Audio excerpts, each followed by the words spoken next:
Go ahead. Well. Dick, you realize your two jokes have not been heard because we're only going live now. So. Oh my God. We're live. All right, we're live. Welcome. Welcome to the, this is the Dream Returned issue of the Beltway Poetry Quarterly. Delighted Hello, that you Indran. could be with us. Hi. Thank you, Sudipta, for checking in How are you? from India. Wonderful. Well done. We're live now, so let's, my prepared remarks have already been thrown out the window. Hi, Indran. Anja. Hi, Jorge. Jorge, estamos en vivo, directo, ahora. Ya. So, estoy en el medio de la presentación. Jorge Contreras is joining us from Mexico, from Hidalgo, Mexico, the state of Hidalgo. Dear friend, he's got some work in our issue, and he'll be reading later today. All right, so back to the Dream Returned. And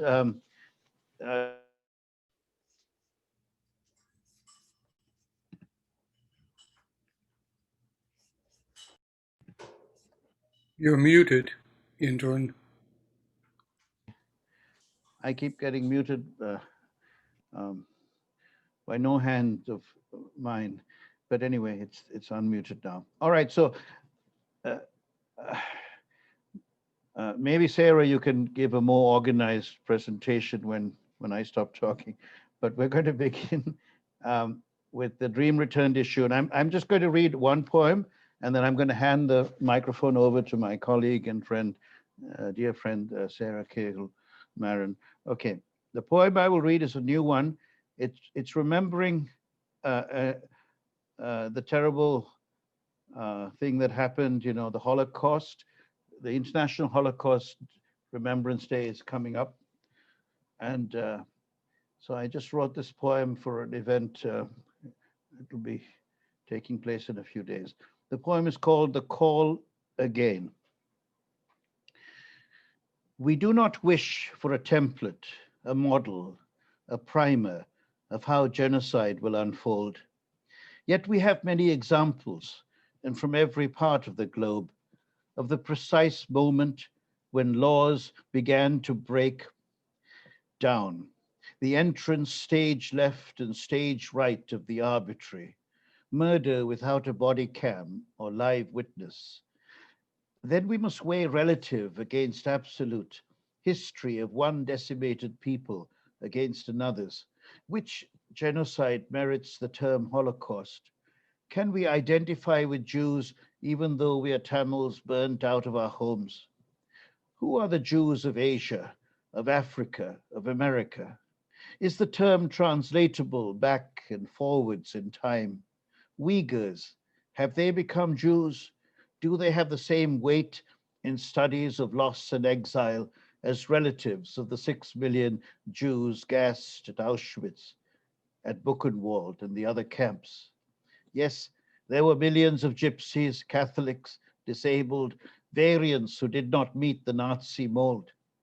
They too shall be remembered when we gather in homes, plazas, museums, and memory banks to sit shiver, to sit in the Christian church pew, on the Muslim prayer mat, before gods and sprites of nature, in silence at Quaker meeting, until called by the Spirit to speak what must never be forgotten, never repeated. Thank you. I'll hand you the mic over to Sarah. Go ahead. Thanks, Indran. And happy to be here on our second launch reading for the Dream Returned issue, which is kind of this is an exciting issue because these poems represent two sides of a coin, some that are written, well, we'll hear them. I don't need to introduce them in too much depth, but there's harmony and melody here. And I wanted to read one poem that I wrote several months ago that I read this morning that had me thinking about that pre and post time period that this issue reminds me of. hope and a little bit of fear woven in. This poem is called Leda painted during the pandemic, and it's for a painter friend of mine named Ilsa. So in love with this baby bird, helping it transition into this life, that I missed 6 swans ruling Central Park's boathouse, lakes linked by 7 contract tracers showing me white outstretched wings, gilded history, warring winter, frozen fires, all of us sitting cross-legged on planting ground, stroking soft soil where nurtured artichoke sprouts might one day defy curfews like me. An owl, natural as night, cawing protestations for blackness, bellowing black bodies be saved, richness restored, dragging my art around in cases, never reading even a paragraph or writing a single syllable. I go to protest every day, pouring my energy into the streets, taking videos, photos, getting sunburnt, saving baby birds from their nests.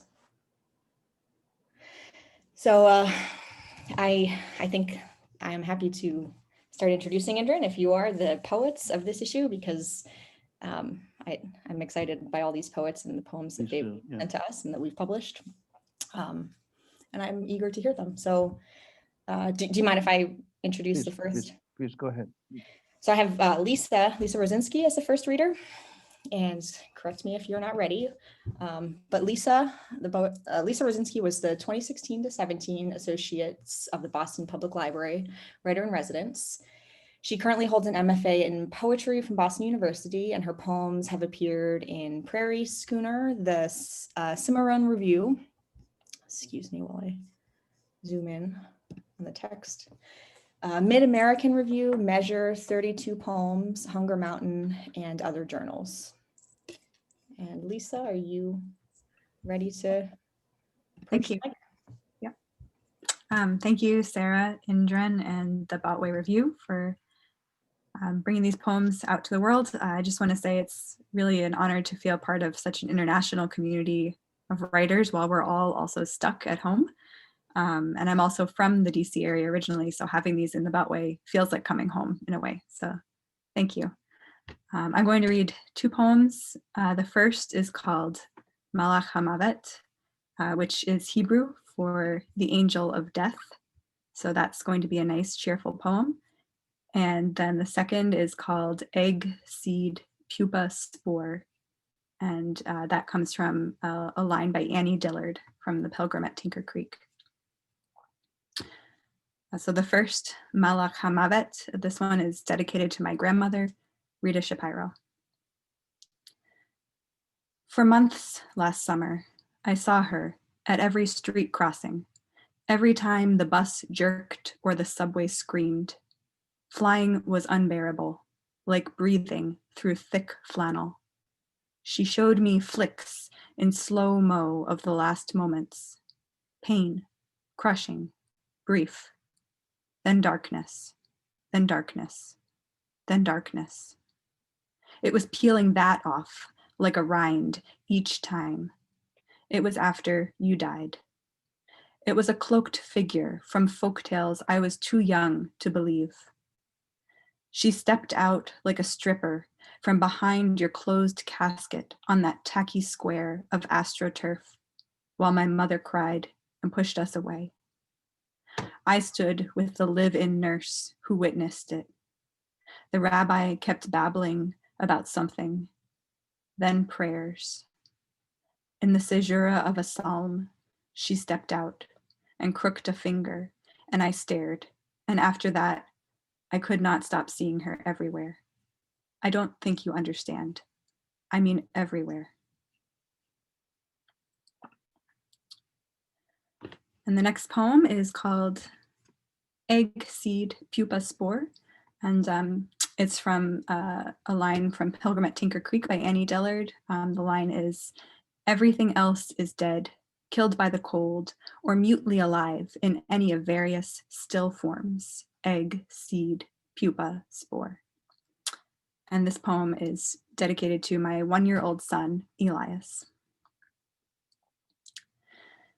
Everything tells me to curl inward, to winter, Store up, shore up, wait for it to end. But the trees are blooming anyway. Starlings shriek from the heady depths of the magnolia, heavy with last night's rain. Your wiggling body, needing milk, fastens me like a button to the rough cloth of this moment and the next one, until the urge to mute myself passes, drop of ink slithering away into the puddle.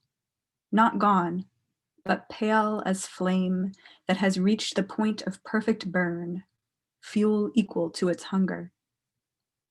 I'm not there yet. Orange, yellow, blue, the candle of my mind flickers, erratic, unable to find steadiness, chasing the hot wax straight down the wick. We aren't built to hold still. You grasp one hand with the fingers of the other, level a gaze that makes me tremble. Thank you very much. Thanks, Lisa.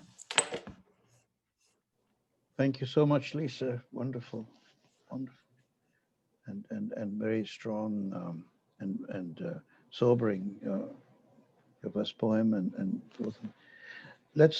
We will now hear from a wonderful poet who lives in Granada, in Spain. She's a French poet of Lebanese extract. She is one of the most brilliant critics of poetry that I've ever met, commentators and analysts. She's a musicologist, a translator, a poet and critic. She's a member of the editorial board of Place de la Sorbonne, an international poetry magazine published by the Sorbonne University Press in Paris. She's a professor agrégé of music and a doctoral student in musicology. And she teaches at the Sorbonne. She will read in French, and then I'll read translations of hers into English. Katja, go ahead. Thank you. Thank you very much, Indran, for this introduction. So I'm going to read 3 short poems in French, and Indran will read the English translation. And I wanted to thank Indran very much for his translation work. It's a very interesting work, working with him and learning from his work as a translator. Thank you very much, Indran. Rien à dire. Rien à manger, rien à foutre, rien.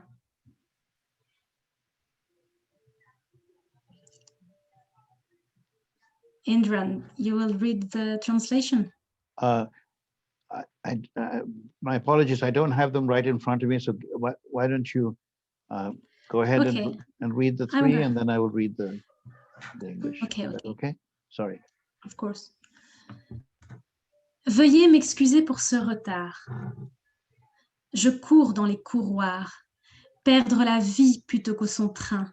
Mes bas enfilés, les escaliers m'ont cassé de la gueule au talon. Je cours dans les couloirs. Le train me talonne, le train m'a prise par les cheveux.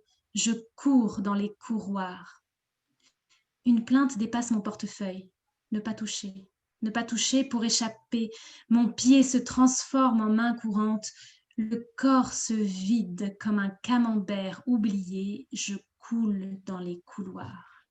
Katja, I can now read the translation. Great. Okay, the poem Katja just read, Veuillez m'excuser pour ce retard. In English, its title is Please Excuse Me for Being Late. I run in the running lane to lose my life rather than the train. My tights are torn, the stairs have broken me from mug to heel. I run in the running lane. The train stalks me, has seized me by the hair. I run in the running lane. A complaint sticks out of my purse. Don't touch, to escape, my foot transformed, a running hand, the body empties like a forgotten camembert.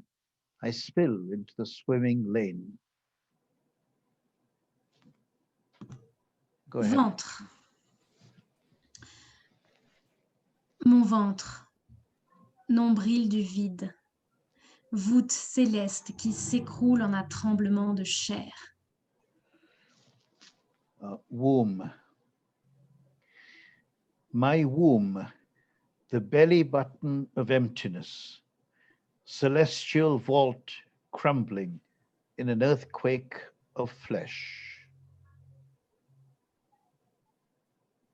It's such a short poem, I would like to just read it one more time. Womb, my womb, the belly button of emptiness, celestial vault crumbling in an earthquake of flesh.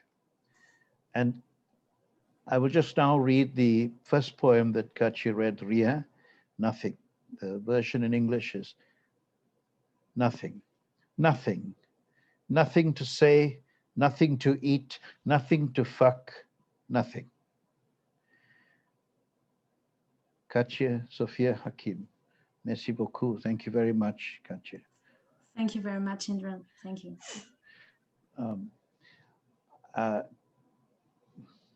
The next poet, Naveen Kishore had to cancel because of an accident, but he'll be okay, and he'll read for us next week. So we are going to now go to Kimiko Han, and we're alternating introductions, but I do want to introduce you, Kimiko, because I've known you for so long, and I've admired your work for longer, and the relationship goes back to New York in the 80s and the Word of Mouth series, when Kimiko very kindly passed the baton to me to continue that series, which she founded. It was really a very, very important series. The first one that focused on Asian American writing, heard aloud, and then multicultural writing, and all these terms were relatively new at the time. And she brought writers, gave them a stage, and some of them are in our bookshelves and in our hearts and minds all over America. Kimiko Han, that's just one aspect of what Kimiko has done for American poetry. Her own writing, she has published many books, many excellent books. Her latest book of poems is called Foreign Bodies, which was published in 2020. So it's still waiting for its book party, which will happen once the pandemic ends. Kimiko teaches in the MFA program in creative writing and literary translation. So very thrilled for that aspect of her work as well, and her auspicious at Queen's College in CUNY. Go ahead, Kimiko. Thank you. Okay, thank you so much, Indran and Sarah and Don, and to all the many readers today and also next week. Here's to healing. I'm going to read two villanelles. One is in Beltway. Both villanelles are constructed from newspaper article lines and information.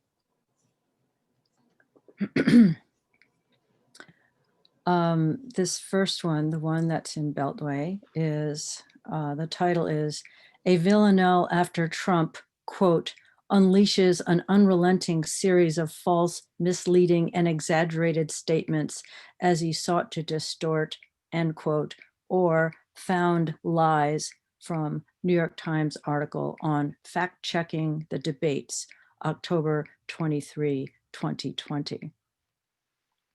Feels like a lifetime ago, but not a lifetime ago enough. Okay, so these are all direct quotes from our former president. Catch and release is a disaster. A murderer would come in, a rapist would come in. They say I'm immune. Nobody's been able to say that, but I'm immune. I'm listening to all of them, including Anthony. Anthony did not say to wear a mask. Catch and release is a disaster. There has been nobody tougher on Russia. I prepaid millions and millions of dollars in taxes. They say, I'm immune. Nobody's been able to say that, but I'm immune. We have the best testing in the world by far. That is why we have so many cases. Catch and release is a disaster. Look at China, how filthy it is. Look at Russia, look at India. It is filthy. The air is filthy. They say I'm immune. Nobody's been able to say that, but I'm immune. I called my accountants under audit. I'm going to release my taxes as soon as we can. I want to do it. Catch and release is a disaster, whether it's 4 months or a lifetime. Nobody's been able to say that. This second villanelle, it's not, well, the title is slightly edited lines from the article, The Case of Jane Doe Ponytail by Barry and Singer, the New York Times. And this came out in, I believe, the magazine maybe about 3 years ago.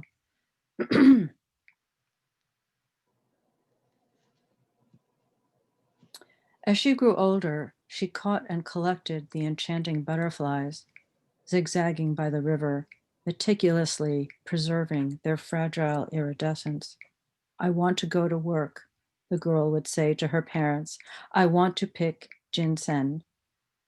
Then she left for 40th Road, a gritty street of commerce in Flushing, where strivers, dawdlers, and passers-by are oblivious to what is transpiring.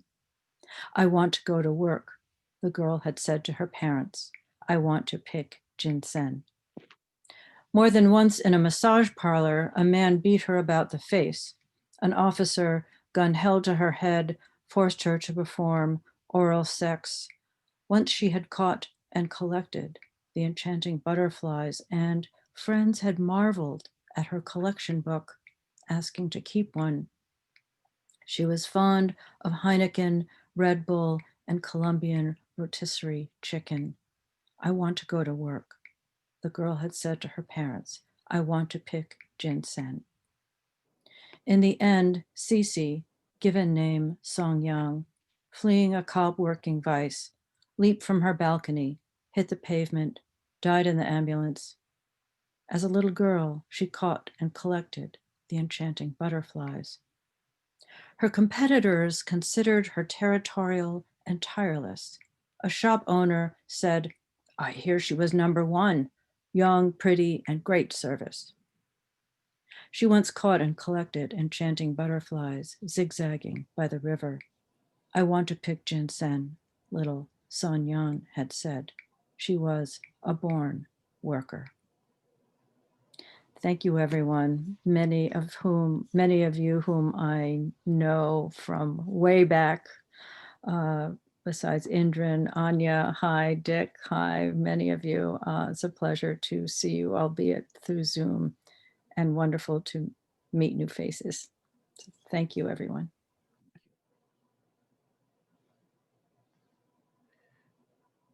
Sarah, do you want to go ahead? Yeah. Yeah, I was soaking in the end of those poems. Thank you, Kimiko. That was beautiful. The catch and release was ringing in my head. And yeah, it does not seem that long ago. Okay, the next poet that I want to invite is Marilia Paseros. She is a lawyer with a master's in the economic analysis of the law. She enjoys that great interplay with the economy and the laws, which I relate to. She's a reader and admirer of the great Latin American writers like Vallejo Borges, Cortázar, Piglia Vargas Llosa, Juan Ruflo, and she is a devotee of the Latin American boom. She's a Peruvian poet and lover of Peruvian history and its legacy. Marilia? Thank you so much, Indran and Sara, for promoting this meeting, and to everyone for joining us. I wrote this poem in Spanish, so I read in my mother language, and I really appreciate if Indran helped me to translate these poems. Okay, I start my first poem called Los Amantes. Las nubes pasan lejos de los amantes. Aún en invierno están por todas partes. Las manos en los bolsillos del otro. La sensación de soy tuyo. La lluvia no espanta a los amantes. Intercambian los abrigos. Se confunden entre ellos. Caminan al unísono. Empapados se besan. Se envuelven y ahuyentan el frío. Hasta el viento los arrulla. La ciudad los abraza. Son demasiado bellos, demasiado lindos para estar en este mundo. Deberíamos pegarles un tiro. Muchas gracias. The Marilia's poem in English is called The Lovers. Clouds pass high above the lovers, who even in winter are everywhere, hands in each other's pockets, the feeling that I am yours. Rain does not scare the lovers. They exchange overcoats, get mixed up in them. They walk in unison. Soaked, they kiss.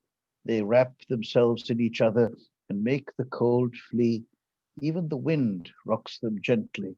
The city embraces them. They are too beautiful, too pretty to be in this world. We ought to put bullets in their heads. Okay, my second poem is talking with my father in Spanish, hablando con mi padre. Padre, vuelvo a ti. Soy la hija pródiga en busca de consejo. Dime, ¿cómo se lidia con la degeneración humana? Padre, vivo según tus convicciones y tus valores, pero es tan difícil seguir de pie. Dime, hoy que vuelvo a ti, ¿moriré como mártir? ¿Debo seguir fuerte? Permaneceré parada atléticamente, con los pies bien plantados, esperando el próximo golpe. Pero padre, no conozco el consuelo lejos de casa. Talking with my father. Father, I am back, the prodigal daughter looking for advice. Tell me, how does one deal with human decadence? Father, I live according to your convictions and values, but it is so difficult to continue. Tell me, today that I am back, will I die as a martyr? Should I continue to be strong? I will remain standing athletically, my feet well dug in, waiting for the next blow. But Father, I don't know comfort far from home. Thank you. Muchísimas gracias, Marilia. Thank you very much. I hope you will keep sending us poems. Muchas gracias. Un abrazo hasta Lima, hasta Cusco in Peru, where she's reading from. Thank you. And now, I think is it Sarah? Will you be present? Yeah, Yes, go ahead. I'll invite Anya Oxenberg next. Anya is an award-winning fiction and writer and poet. She's the author of a novel called Blue Earth, the stories of the Devil Girl, which is a novella, poetry books, The Stone of Language, and I Know What the Small Girl Knew. She's currently completing another novel, History Artist, centering in characters converging after the Khmer Rouge regime around a young Cambodian African-American woman born with the US invasion of Cambodia, and a book of poetry, Matadors at the Crossing. Anya's international creative writing teaching offers creatively expansive and cutting-edge approaches through her writing for social change, Redream of Just World Workshop, and the Disobedient Writer Workshop series. She's also a manuscript consultant and coach. Anya? That's better. Thank you, Sarah. It's nice to see you. Okay, I'm going to read two poems. They're not in the Beltway, and I'm sorry, but I'm just bad. So the first one, I think, is very evil voices come, and I don't mean as a mental condition, but as a global condition in terms of what voices come. So this one came up. It's called No Title Stops It. Tell me how it came, you, the zipper, me racing through your teeth, a shattered costume on the ground, the crystals swinging above my hand.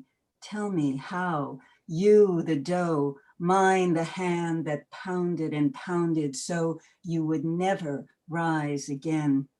The meal without bread, the shoulder without cloth.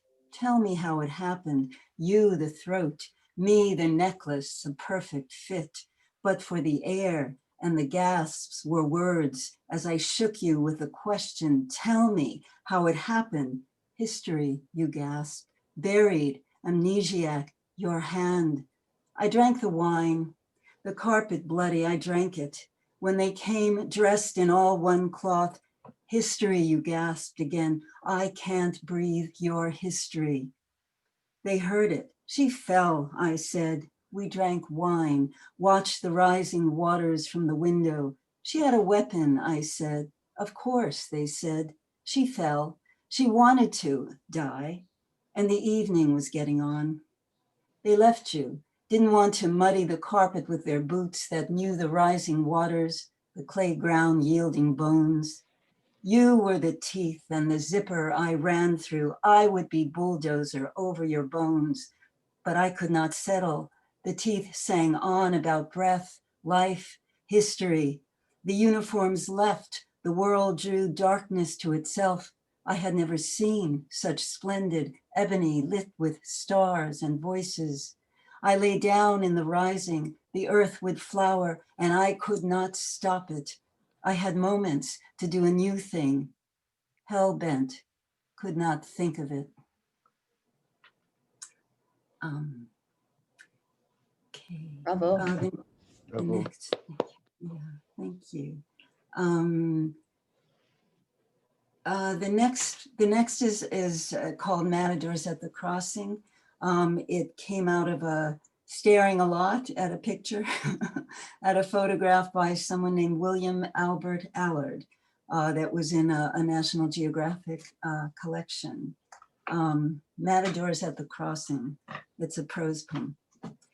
I want to walk away from this photograph. I want no man staring at me as he goes off to kill, albeit beast. Beast, beast of a bull, king in the ring of strength, absolutely. So what is this then, the cunning of man that means bull will die? Inevitable, that bull will die in the face of the skill of men who stand gilded, floral, red and black. One stares directly at me or the camera, directly at the camera and me, because he knows I will look at him, even if I am not in the stands screaming for blood. He looks at me as he fixes his embroidered belt. So beautiful, that belt.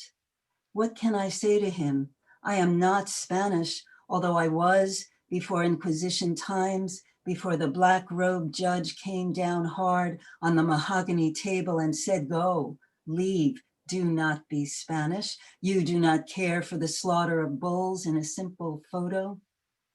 One matador, his wedding band gleaming, adjusts his little black sack of hat. Another stares in the way that men do at his nails, folded hand held up to his face, the right way for men. These two ignore me or the camera, but the man in front fixing his belt stares at me with eyes so familiar he must have walked down a corridor in Morocco 500 years before. None of it matters, I suppose, because they are at work now. So the three stand in front of a wall, softly shadowed, but still so pink, the inside of a mouth all around them hushes any fear of the beast. And to their left, cutting the right edge of the photo, is a heavy door painted a red so dark it looks matted with black fur. And in that door is a slit in the wood, confessional, or perhaps the way a last feeded meal came in from the hand of a guard, a last curse or a last blessing. Thanks. Thank you. Thank you, so Anya. much. The next poet, thank you so much, Anya. I know that Beltway is competing with many other great journals for your poems. So we're very grateful to have them. A quick, Jorge Contreras will be our next poet.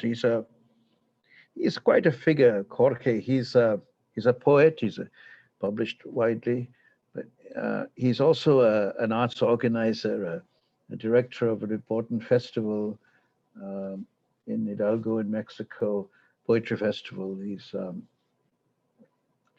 a convener of poets. He's a founder of the Poetas Sin Fronteras, Poets Without Borders, an organization that grew and grew during this pandemic, and it's becoming a wonderful meeting place of poets from all over. Jorge was born in Mexico in 1978. He's published 9 books of poetry, 2 of them published outside of Mexico. One, Vedo un coniglio guardami dalla neve, translated into Italian by Emilio Coco, and then Ballena 52, which was published by Buenos Aires Poetry in Argentina. The other books have all been published in Mexico. He's participated in various anthologies in both national, Mexican, and international. And as I mentioned, he's the director of the Festival Internacional de Poesía, Ignacio Rodriguez Galvan. He's a member of the committee of the Havana Poetry Festival and its honorary presidents in 2018. He has received the prize, the Presea Internacional de Poesía, Raúl Renan. Jorge will read his poems written in Spanish, and then I'll read the translations I made of them. Go ahead, Jorge. Bueno, buenos días a todos. Gracias, Indran, a Don, a Sara, a todos los que están aquí. Muchas gracias.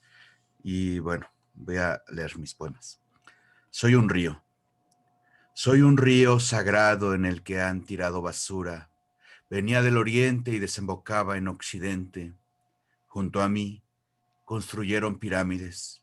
Los profetas hacían abluciones. La luna se bañaba por noches. Había peces, una ribera de frondosos árboles. Sauces tocaban mi corriente.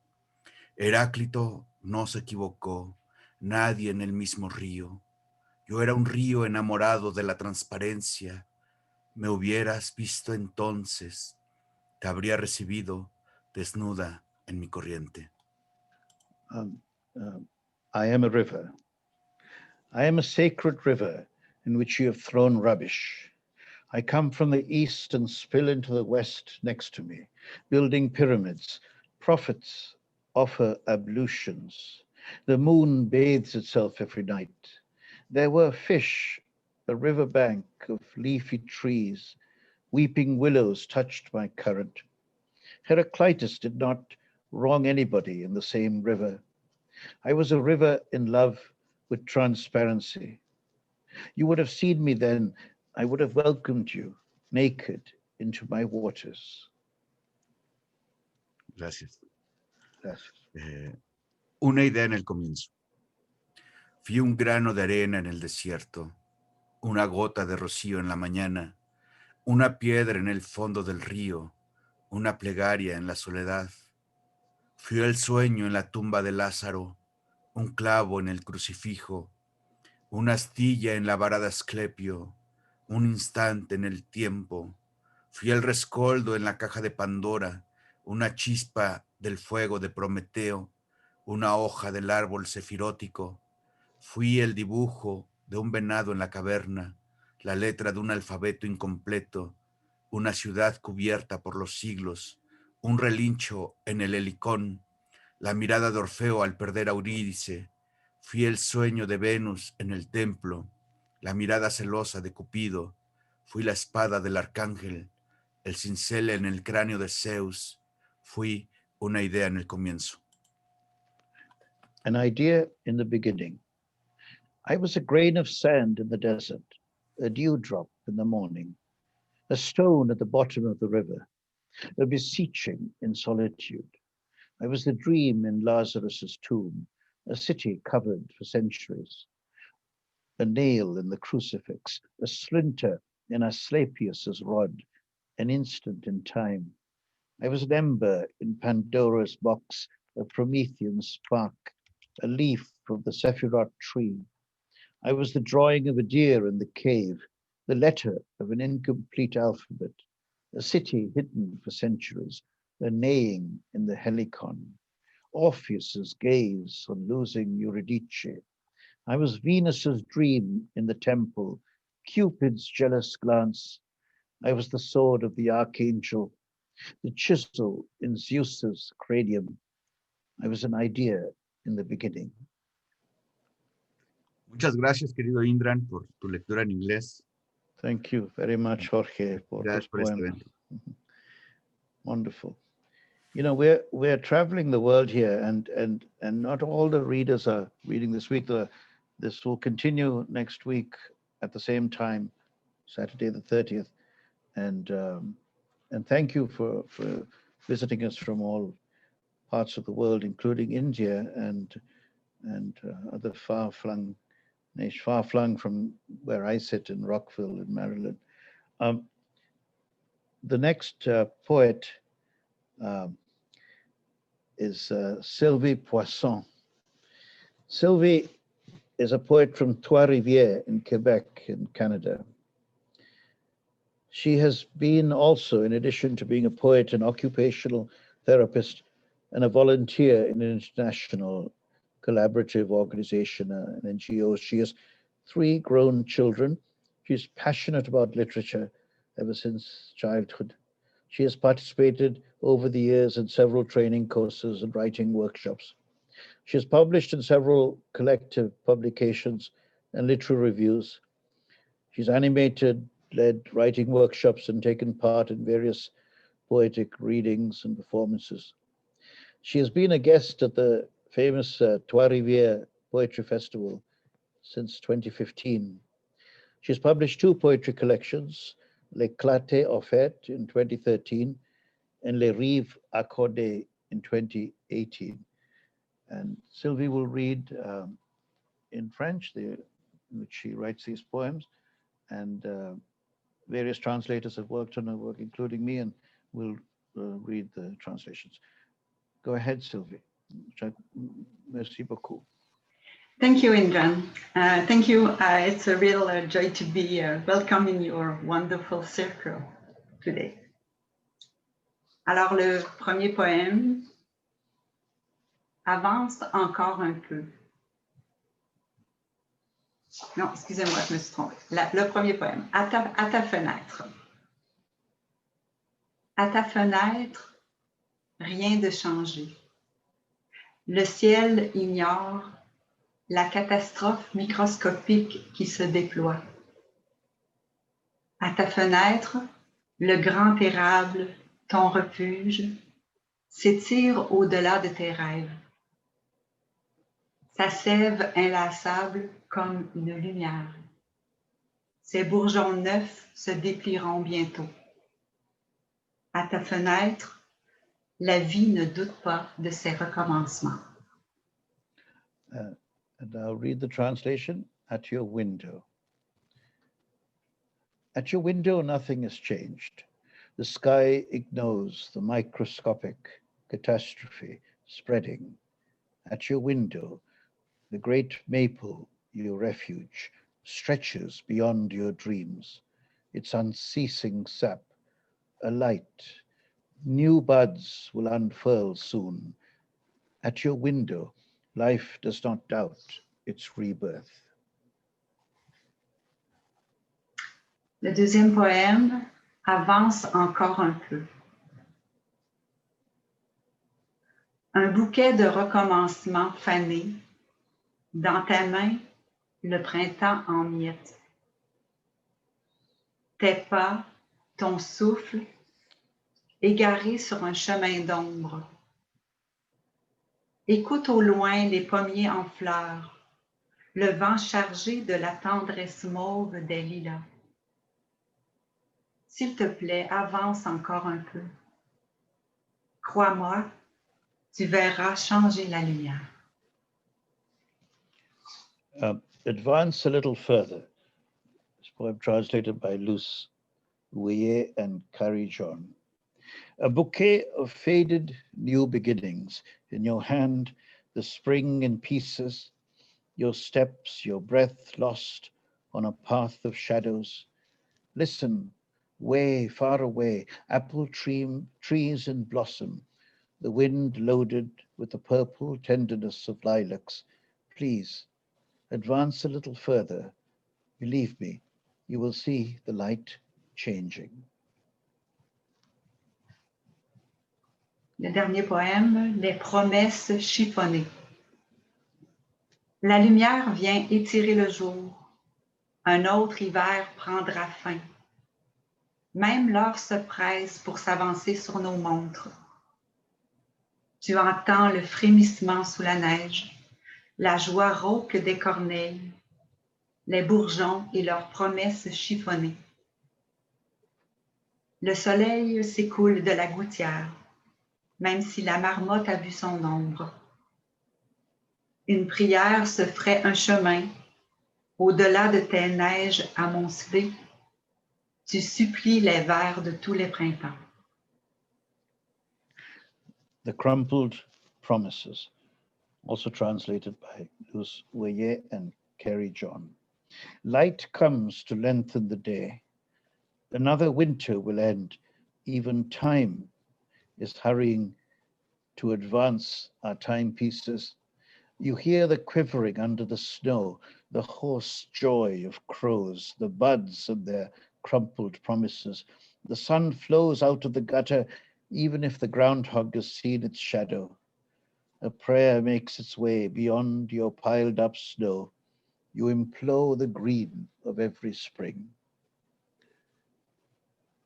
Thank you, Sylvie Poisson, for your promises, not crumpled at all, but flourishing in our hearts and minds. Thank you. Merci beaucoup. Very nice, Sylvia. Sarah? Yeah, please. We're up to Adiva. Is that right? Yep. Okay, so the next poet that we're going to invite is Adiva Shahid Talukter. Is that how you say your last name? Yes? Talukter, but yeah, close enough. So say it again so that I'm not... Yeah, Talukter. Talukter, thank you. Adiva is a Pakistani-American poet, singer, and translator of Urdu and Persian poetry. She's the author of What Is Not Beautiful, published by Glass Poetry Press in 2018, and her debut collection, Shahid the city. Sorry. Go ahead. Yeah, Shahid. Shahid. The City of the Beloved is coming, or looks like it came from Tupelo Press 2020, is the winner of the Kundiman Poetry Prize. Her poetry has also appeared in Poem a Day, Gulf Coast, Tupelo Quarterly, The Margins, and her translations have appeared in PBS Frontline and Words Without Borders. She's a Best of the Net finalist and a Pushcart nominee. She holds a MFA in creative writing from the University of Michigan and an Emerging Poets Fellowship from Poets House.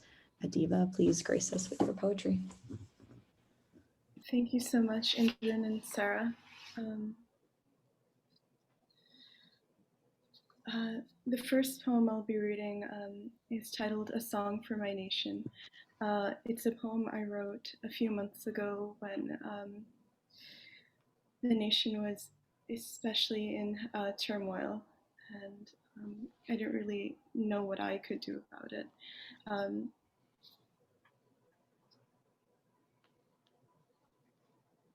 A Song for My Nation, after Allen Ginsberg's America. America, my love, your jewels perish, your seas blacken. America, we of water and clay, melt in your chafing winters, your dusking streams. America, you've plundered the earth to build your shrine. Your devotees return to their homes each night, dust smeared, hands empty of bread. America, no one is dancing. America, your trucks fill with cold flesh, with sacred bodies. America, men shake and cry with death, shatter the mirrors of their own homes. America, Satans guard your gates. They laugh and laugh. America, a man once told you, I can't breathe. America, in prayer to what God did you kneel upon his neck and stay? America, you've lit yourself on fire. America, you are red with fear. America, you're weary, cannot sleep. America, cleanse yourself, press your wound until there's no more blood, until your walls stop shuddering. America, the river of language has broken. America, you are holy, your cities filled with saints, lovers, drunk with jasmine. America, love, we are of you. Turn to us, raise us to glory like your stained glass gods.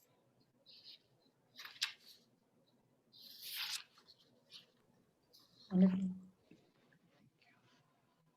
And my second poem is from my book, Shahid, The City of the Beloved. And it's about a dance that I was training in about 7 years ago. And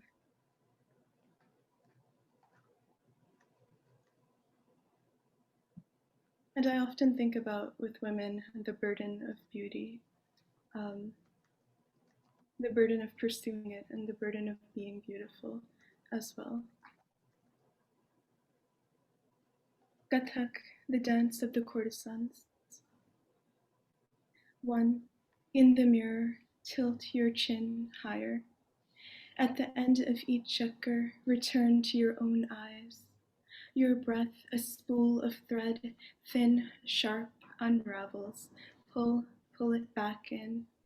Shackle yourself until your ankles are gold. Hold your wrists delicate beneath your jewels. Now dance, the city awaits you. 2. Goddess, beloved, flame, they say, all beauty converges in you. Men gather at saints' tombs, but rush to your doorstep with greater madness.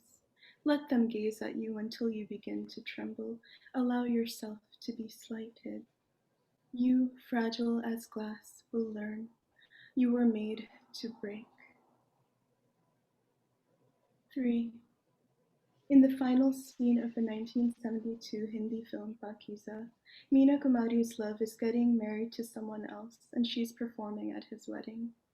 She shatters a lamp, then dances upon its shards, leaving crimson footprints all over the white sheets. Thanks so much.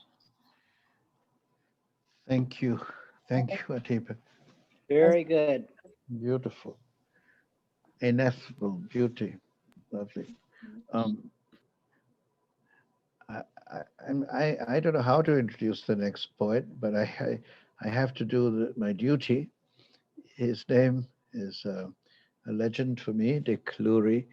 A legend for many reasons, all mostly good ones. But no, I've known Dick for a long time, and he has done he does a great work for poetry. Aside from writing his poems and making his music, he edits poetry, and he has been very lucky to have worked with him on all 3 books I've published with Hanging Loose Press, including the latest one, The Migrant States. So editor Il Miglio Fabbro, as Eliot wrote to Ezra Pound, the better craftsman, Dick Cloture. Dick Cloture, besides being the better craftsman, lives in Chelsea, Massachusetts. He has worked for over half a century on his poetry and his music. As a professional musician, he plays sax, trumpet, and guitar, ranging across genres, jazz, blues, pop, and folk. His poetry, widely recognized, has elicited praise from such great poets of America as Denis Levertov, who observed that his voice speaks with a unique and convincing eloquence. His music career includes a long stint with internationally renowned blues musician Big Jack Johnson. He's a co-founder and still co-publisher of Hanging Loose Press, established in 1996. Go ahead, Dick. Thank you. Am I unmuted? Yes, you are. Okay. I think just one thing that just came in, which everybody might not have heard. That Donald. This is from former President Donald Trump's doctors, who announced that due to the severe trauma caused by the election, that he is now suffering very seriously from erectile dysfunction. Yeah, that's just in medical bulletin, and also with recent events, I've started exploring different forms of poetry, and again inspired by recent events. So this is a little exploration, very short. There once was a Biden named Joe, who was quite the political pro. When the time came to dump Mr. Donald J. Trump, it was Joe who delivered the blow. Now, if I had realized that there was going to be an inauguration poet, I would have submitted it, but it was too late by that time. All right, so much for that. This is a poem. I think this is going to be in the, it's going to be in there, Beltway. And this is a poem that I wrote, as you will see from the title, about 40 years ago, in hopes that it would become irrelevant, which it has not. It's called February 1981, The Systematic Murder of Black Children. This is not a political poem, giving out your views, as they say, in that sense of democratic debate, kicking it around in discussion and argument would be, in this case, a distraction. So I went with a title that's plain fact you could quickly verify. Just discovered in Atlanta the body of the 17th Black child murdered within the past year. Such a fact laid out so simply, hard to forget, might stick in your head a while, reminding you, maybe, whenever you see a Black child, that they are miraculous.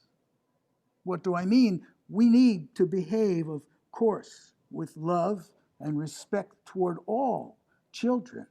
But as for Black children, you have to remember that someone is out to kill them. Why? Because they are Black children.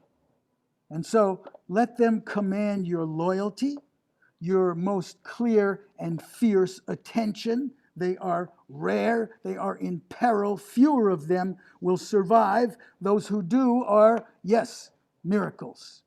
You must treat them like the bearers of your only hope for an end to the murders of Black children.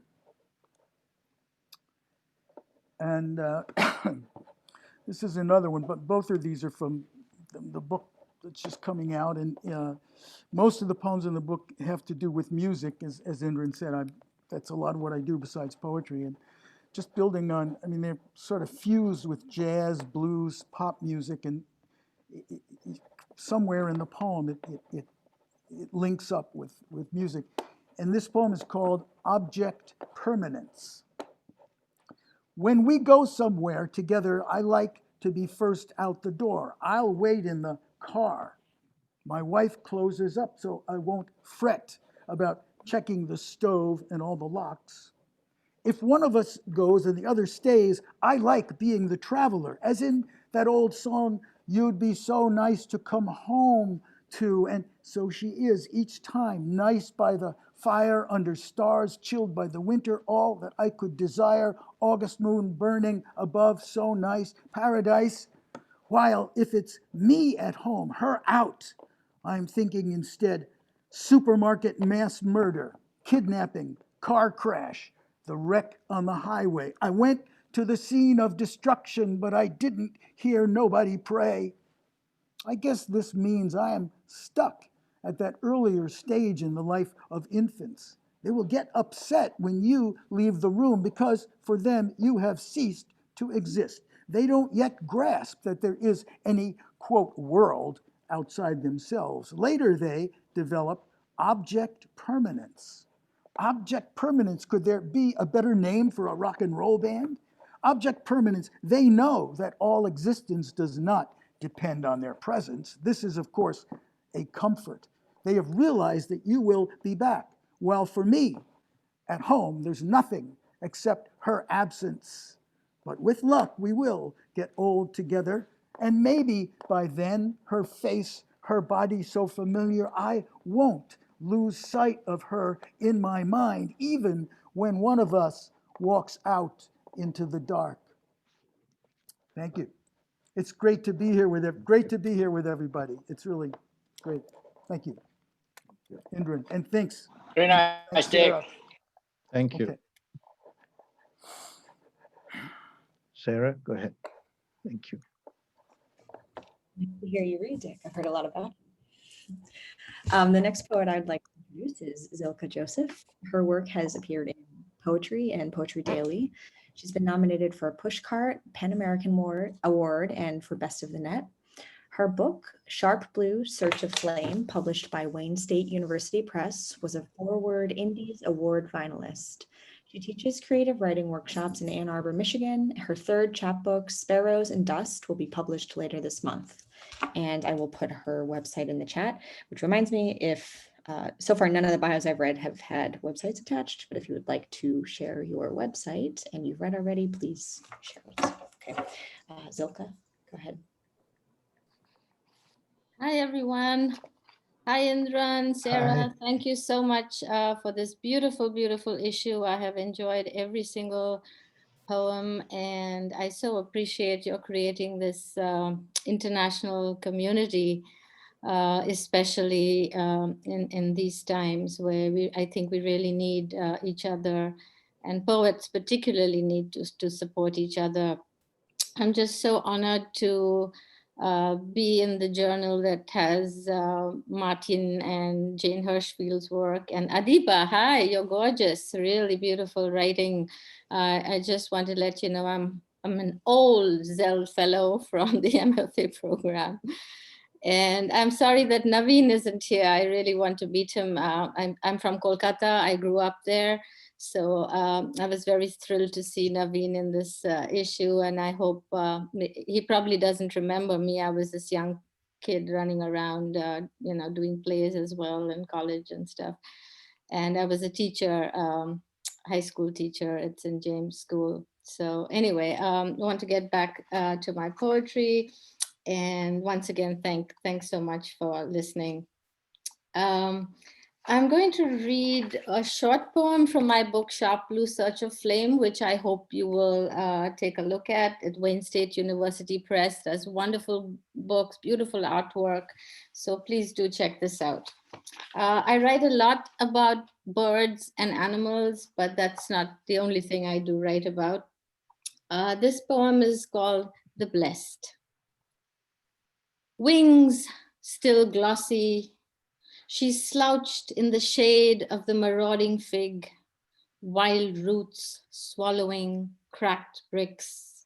At the lip of our kitchen window, she waits, lopsided, tail ragged as if rat-bitten, gaze deeper than hunger. My hands scrape down my plate, some meat I leave on the bones, extra grains of rice. She hops near, balancing this edge. Who will care for us, little sister? We who are broken, but not by our own hands. tapping her beak, she picks cleanly. It's for bullies I keep watch. My eyes scour the sun-white rectangle of sky. Oh, small cousin of the rook and of the hard-beaked raven, how cruel are our kind. Do we not bleed? Do we not die? We are not ravaged by fury, but fear. So eat at my house, my one-eyed beauty. Rest here then, O bent-bodied bird, my wild, starved, one-legged one. Thank you. All right, thank you. Very good, Zilka. Thank you so much. The next poem I'm going to read is the poem that's in this beautiful Beltway Poetry Quarterly issue. And it's a poem called Mama Who'd Have Thought. And this poem is included in my new chapbook, Sparrows and Dust, which will be published shortly by Ridgeway Press. And I hope to send you some information on that. And it's a series of poems that talks about settling in Ann Arbor in America, coming from and leaving home in India. Mama, who would have thought? Mama, who'd have thought that after all these years in America, my love and I would finally have a place of our own. No, not a real house, but a condo beside a pond. Not a real pukur like the lakes in Bengal that Dad used to go fishing in, but a man-made pond with a fountain where mallards and black ducks bring their broods of supercharged little ones, and where the pied grebe pops up in spring and fall, and the trumpeter swans I love so much visit too. Then the old regulars, a belted kingfisher and a couple of blue herons, fish here. Sometimes in deep summer, cormorants unfurl and sun their long wings to dry while skimming the water. Dad would love this. Now you've come to see me, Ma. Let's go for a walk. Here, take my arm and let me guide you down slowly to the bank. The pavements are smooth, not like those death traps in Kolkata. You're laughing.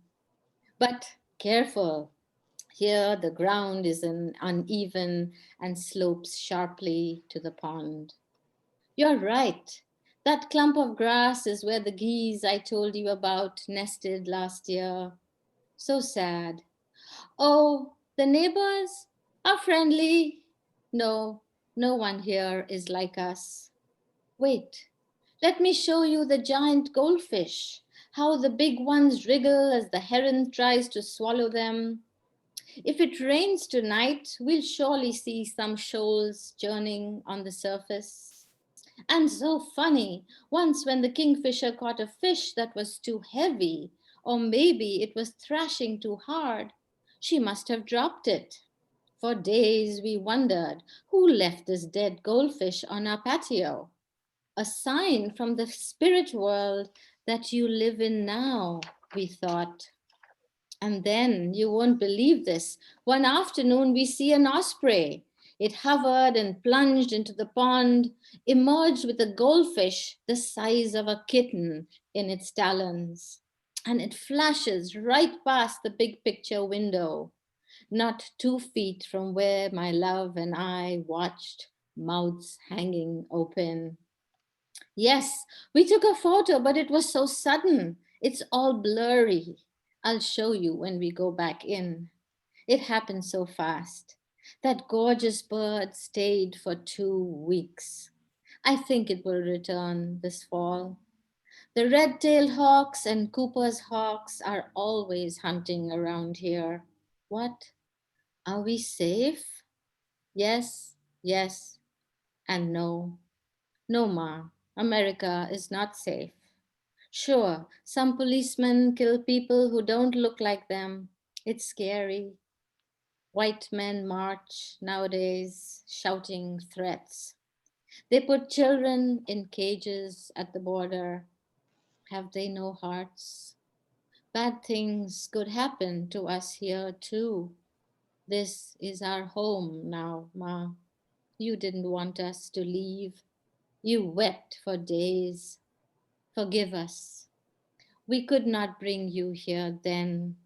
Now your spirit is here. Protect us. Please stay. Thank you. Thank you. Thank Thanks, you so Indran. much, Thanks, Zilka. Sarah. Thanks for listening. We have some time. I would like to read now Martin's poem. He asked if I could share it with you. It's the one that appears in the issue, and then it's called "Not for Him, the Fiery Lake of the False Prophet," and it has an epigraph from Donald Trump from 2015 that says, "When Mexico sends its people, they're not sending their best. They're bringing drugs, they're bringing crime, they're rapists. They woke him up by pissing in his face. He opened his mouth to scream in Spanish, so his mouth became a urinal at the ballpark. Scott and Steve, the Leader brothers, celebrating a night at Fenway where the Sox beat the Indians, and a rookie named Rodriguez spun the seams on his changeup to hypnotize the tribe. Later that night, Steve urinated on the door of his cell, and Scott told the cops why they did it. Donald Trump was right. All these illegals used to be deported. He was a Mexican in a sleeping bag outside JFK station on a night in August, so they called him a wetback and emptied their bladders in his hair. In court, the lawyers spoke his name, Guillermo Rodriguez, immigrant with papers, crop picker in the fields, trader of bottles and cans collected his cart.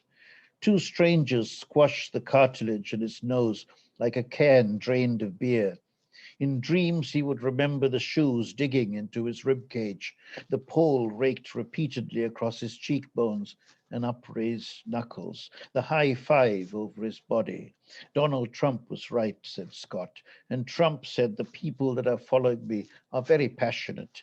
His hands fluttered as he spoke, a demagogue's hands, no blood under the fingernails, no whiff of urine to scrub away. He would orchestrate the chant of build the wall rally after rally, bellowing till the blood rushed to his face, red as a demagogue in the grip of masturbatory dreams. A tribute to the new conquistador, the wall raised up by Mexican hands, Mexican hair, and fingernails bristling in the brick, Mexican blood swirling in the cement like raspberry syrup on a vanilla sundae. On the Cinco de Mayo, he leered over a taco bowl at Trump Tower. Not for him, the fiery lake of the false prophet, reddening his ruddy face. Not for him, the devils of Puritan imagination, shrieking in a foreign tongue and climbing in the window like the immigrant demons he conjures for the crowd. Not even for him, 10,000 years of the Leader brothers, streaming a fountain of piss in his face as he sputters forever. For him, hell is a country where the man in a hard hat paving the road to JFK station sees Guillermo and dials 911. Hell is a country where EMTs kneel to wrap a blanket around the shivering shoulders of Guillermo and wipe his face clean. Hell is a country where the nurse at the emergency room hangs a morphine drip for Guillermo so he can go back to sleep. 2,000 miles away, someone leaves a trail of water bottles in the desert for the border crossing of the next Guillermo.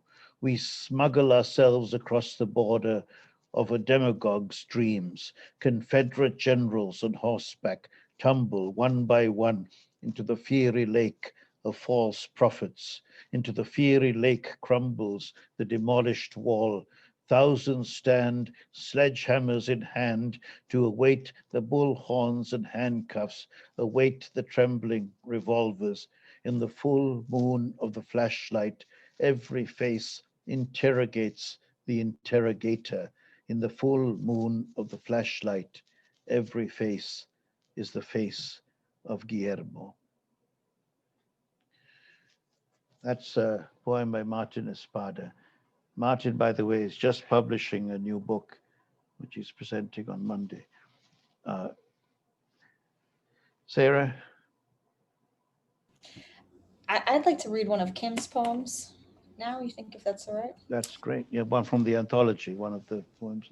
Yeah, Kim Roberts, the former editor of Beltway Poetry Quarterly.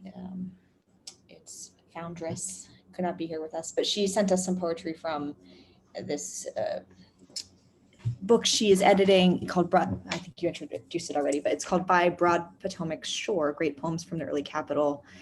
And I want to read this piece called Cloture, which is on the website that you may read because I think it's hilarious. It's kind of sexy, but it's also got government terms in it. The poet's George Alfred Townsend. He was a journalist, and the bio she sent us says he was known for covering best known as for covering the Civil War and the assassination of President Lincoln. So interesting guy. You can read about him. Cloture. The Senate sloths sit up tonight. Dear Kitty, come with me. The crowded Capitol was bright, dark was our gallery. They crowded me and Kitty so, her courage to assure. My arm around her waist I throw, the subject is cloture. How mad they get, said Kitty soon, our matters so demure. They rush upon each other close. Is that not like cloture? No, this more like that thing occult, she cuddled so demure. I hope we'll come to some result and early pass cloture. Not did we hear that blessed night, yet sat in perfect bliss. When noise and wrath were at their height, cloture concealed a kiss.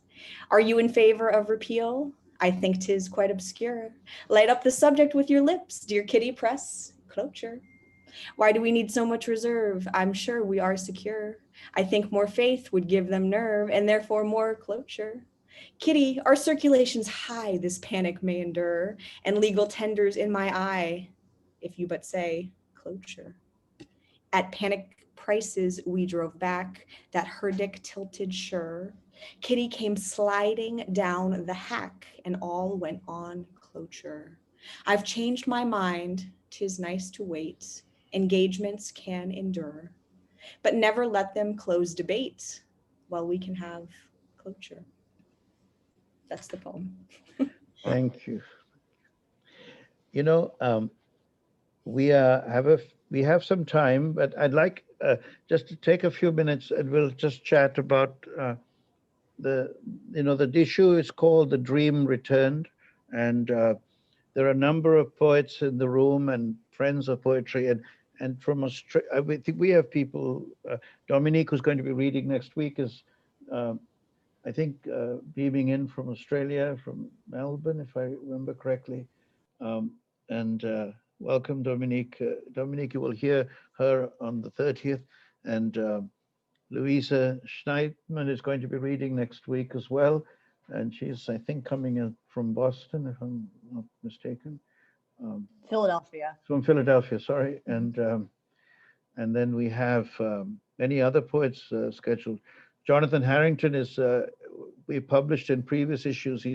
He's in Merida, Mexico at the moment. He's with us. So please, let's have just a few minutes. We can chat and go ahead. If there are any questions about where Beltway is going, where the country is going, whatever you'd like to discuss, where the world is moving, will poetry and the world become one in this unity government? The floor is open. We'll take a few minutes. Feel free to come in and out, and then we could close the session if you like. I could read a poem by Jane Hirschfeld from the issue as well, or from Andrei Codrescu. There are many things, riches in the magazine to discover. People who couldn't be with us today, but I wanted to just mention them to you. Go ahead. Questions, comments, anyone? Indran, do you have a theme for the next issue yet? We're sort of assessing the unity question. No, we haven't got a theme yet, but that's on my mind. How we can contribute to that. But that's my thought. We haven't decided yet. Sarah, would you help me out here? We haven't decided yet. I think but the practice for the last few issues has been kind of looking at the group of poems that we've had and assessing based on what the poems say, and then what the world. Well, the theme evolves from the issue, I think. Would you disagree? Yeah, no, and we did 2 issues, Art in the Times of Crisis, in 2020, and then this dream return sort of naturally came up, and then the election took place, and Joe Biden and Kamala Harris won, and it just opened up the notion of the dream, the American dream, and the dream that Langston Hughes wrote about, that was deferred in Langton's poem, being sort of available to us again. And here we just heard Amanda read that poem at the inauguration, a new generation of poets. And so, I think we are seeing all these very positive signs, despite the long-standing, intractable, problems of American life, this 2 steps forward, 1 step back. I remember Sonia Sanchez saying that about how the society advances 2 steps forward, then it goes 1 step back. We took a giant step back in the recent 4 years. So now we need to try to compensate and take a giant step forward. Go ahead. 4 giant steps forward. 4 giant steps forward, right? Other comments and questions, thoughts? So the next issue, look, feel free to send poems via email to Beltway poetrysubmissions@gmail.com. We're not doing a call for submissions, but you heard it, Beltway poetrysubmissions@gmail.com. We are look forward to reading your work. Of any variety poem. I think maybe that's Yeah. too question. We haven't done a themed call in about a year since the Art in Times of Crisis issues. So of any poems of any variety. And go ahead, questions, comments, thoughts? I also may I just do a plug for the poetry channel, which is something I do on YouTube, where I'm compiling and presenting poets from around the world in different languages, no language limit. So if you feel like sending a video of you reciting one of your poems or a poem by someone else, please do, and send it by email to me, and with a little biography and the title of the poem, and I will go ahead and include it on the channel. So keep that in mind. The poetry channel on YouTube. Thank you to everyone who read today. Thank you. It's really a labor of love, isn't it? Because thank you. And thank you, Dominique, for waking up so early or staying up so late in Australia. I don't know what time it is there now, but I'm very grateful for your interest. And Sudipta Mehta from India, I don't know if she's still with us, but she heard the earlier part of the show. Okay, I don't want to end such a beautiful afternoon in non sequitur, so I'll try to be quiet. Jorge, do you have any comments? ¿Quieres decir algo desde México? Micrófono, ya. Pues un abrazo a todos, a todas. Felicidades por su nuevo gobierno, porque la poesía tiene un lugar simbólico importante en Estados Unidos ahora, ¿no? Y ya. So Jorge said, congratulations for our new government, and that poetry now has a symbolic place in America, and he's grateful for that and appreciative of that. Muchas gracias, Jorge.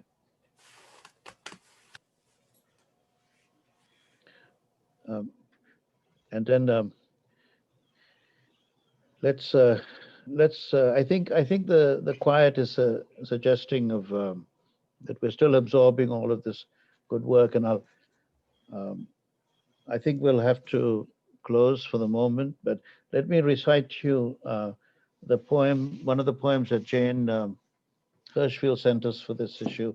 It's from her new book called Ledger. And unless someone else would like to say something, or Sarah, would you like to add any last parting words? No, I think that the silence is maybe exhalations or inhalations of enough poetry to end the afternoon on. So take us out. Okay, this one, it's the first poem in the book. It's called Let Them Not Say, the poem. Let them not say we did not see it, we saw. Let them not say we did not hear it, we heard. Let them not say they did not taste it, we ate, we trembled. Let them not say it was not spoken, not written. We spoke, we witnessed with voices and hands. Let them not say they did nothing. We did not enough. Let them say, as they must say something, a kerosene beauty, it burned. Let them say we warmed ourselves by it, read by its light, praised, and it burned. Muchísimas gracias. Many thanks. Merci beaucoup. Shalom. Peace. Thank And you, Indran, Sarah. thank you. Bye. Thank you. You all have a great afternoon. Thank you. See you next week, next Saturday, if you're able to come. Same Bye, time. everyone. Thank you. Take care. Thank Muchas you, everyone. gracias. Gracias. Hasta más tarde. Yeah, yeah. Hasta siempre. Bye bye.